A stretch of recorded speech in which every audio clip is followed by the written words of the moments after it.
Hi guys, today I came to talk to you about a book by a writer who managed to cure depression by changing his diet.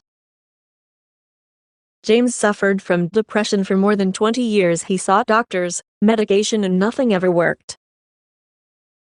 The author of the book then began to study since no professional could solve his problem, and within his studies he realized that the levels of depression in Mediterranean countries are much lower than in Europe and America. He then noticed several behaviors, hobbies that those people had, but he discovered that the low levels of depression were totally associated with their diet. In this book he gives diets he tried and then cured him. After 20 years of deep pain and suffering, he was finally able to get rid of depression.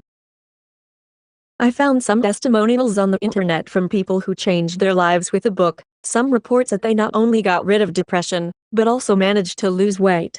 If you don't adapt to the book's diets, the author has a 60-day guarantee. But I have a warning for you. There are many sites selling counterfeit copies of the book with content that is completely different from the approach of the author. James, beware. You need to buy from the official website of the product. To make it easier, I left a link here in the description of the video. My conclusion about the book is that I am impressed and find it an effective solution to alleviating this ailment, and even more so you start eating like the Mediterraneans. When I had depression, the doctors gave me medication to treat it, and these drugs made me a lot of weight and I didn't see results. I'm impressed with the story of James, who, in addition to being cured of depression, managed to lose a few